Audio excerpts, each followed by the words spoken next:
Hi friends, இன்றைக்கி ஒரு cup பாசிப்பருப்பு வச்சு ரொம்பவே சிம்பிளாக ரெடி பண்ணக்கூடிய சாஃப்டான ஒரு சூப்பரான ஸ்வீட் ரெசிபி தான் பார்க்க போகிறோம். ரொம்ப சிம்பிளாக ரெடி பண்ணிடலாம், ரொம்ப நல்லாயிருக்கும். இந்த ரெசிபியை பார்க்குறதுக்கு முன்னாடி இது வரைக்கும் குக்கிங் அண்ட் டிப்ஸ் கஃபே சேனலை சப்ஸ்கிரைப் பண்ணாதவங்க சப்ஸ்கிரைப் பண்ணிடுங்க. கூடவே பக்கத்தில் இருக்கிற பெல் ஐக்கானையும் கிளிக் பண்ணி ஆளுங்கிற ஆப்ஷனையும் மறக்காமல் கிளிக் பண்ணிக்கோங்க. அப்போ தான் எல்லா நோட்டிஃபிகேஷன்ஸும் தவறாமல் வரும். நான் ஒரு மிக்ஸி ஜார் எடுத்திருக்கேன். அதில் ஒரு கப் பாசிப்பருப்பை நல்லா கழுவிட்டு ஒரு துணி போட்டு நல்லா காய விட்டு எடுத்திருக்கேன்.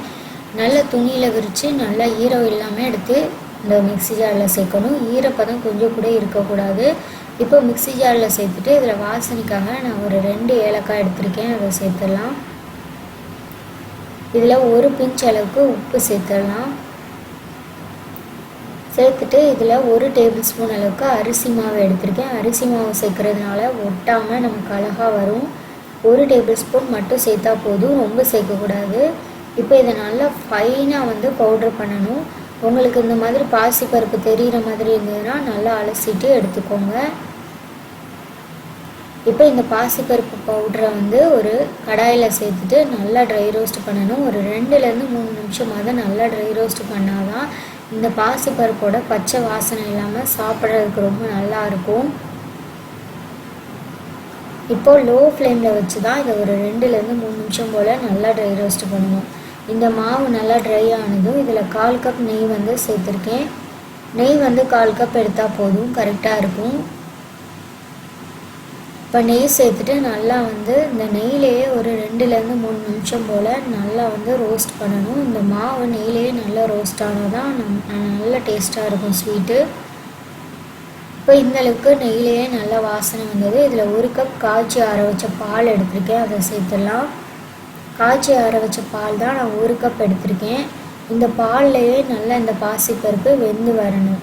லோ ஃப்ளேமில் வச்சுட்டு இதை ஒரு 5 நிமிஷம் போல் விடாமல் கலந்தோம்னா நமக்கு ஒட்டாமல் நல்லா பாசிப்பருப்பு வெந்துடும்.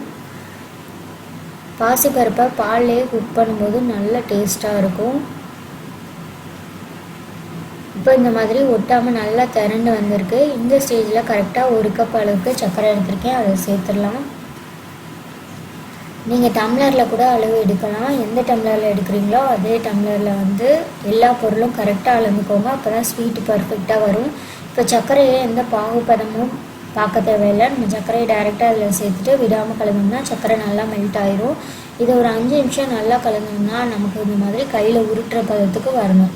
கையில் உருட்டுற மாதிரி வந்ததும் நம்ம ஸ்டவ் ஆஃப் பண்ணிவிட்டு இதை நெய் தடவி வச்ச ஒரு ஸ்டீல் பிளேட்டில் கொட்டி நல்லா செட் பண்ணிடணும்.